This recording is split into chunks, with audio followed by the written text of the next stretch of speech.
गृहस्थी का इतना ज्ञान कैसे है? आपसे आपसे ज्ञान है। जो भजन करता है बहुत बुद्धिमान होता है। संसार के भोगों को छोड़ करके जो भजन में लगता है बहुत बुद्धिमान होता है। आप एक शब्द बोलोगे हम तुरंत पकड़ लेंगे उसे, और उस शब्द को हम ऐसे नहीं, उसमें घुस के उसका पूरा रहस्य जानेंगे। साधु महात्माओं की बुद्धि ऐसे मत समझो कि जो छोटी बुद्धि होती है। आप जरा सा बोले हम तुम्हारी पूरी हिस्ट्री समझ गए कि तुम क्या हो। जरा सी बात की तो समझ में आ गया तुम्हारा अध्यात्म कितना है, तुम्हारा परमार्थ कितना, तुम भ्रष्ट कितने हो, तुम कैसे चलते हो। तो जो गृहस्थी लोग तो मिल रहे हैं हमसे, मिल तो गृहस्थी लोग रहे ना।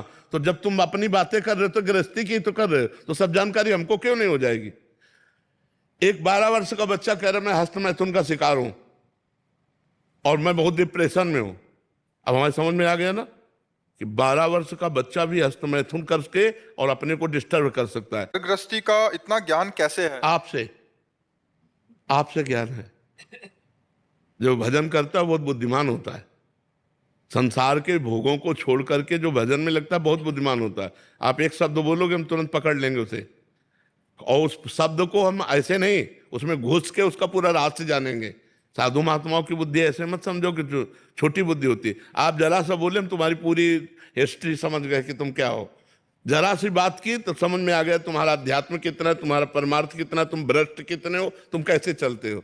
तो जो गृहस्थी लोग तो मिल रहे हैं हमसे, मिल तो गृहस्थी लोग रहे ना। तो जब तुम अपनी बातें कर रहे हो तो गृहस्थी की तो कर रहे हो, तो सब जानकारी हमको क्यों नहीं हो जाएगी। एक 12 वर्ष का बच्चा कह रहा है मैं हस्त मैथुन का शिकार हूं और मैं बहुत डिप्रेशन में हूं। अब हमारे समझ में आ गया ना कि 12 वर्ष का बच्चा भी हस्त मैथुन करके और अपने को डिस्टर्ब कर सकता है। एक 17 वर्ष की बच्ची कहती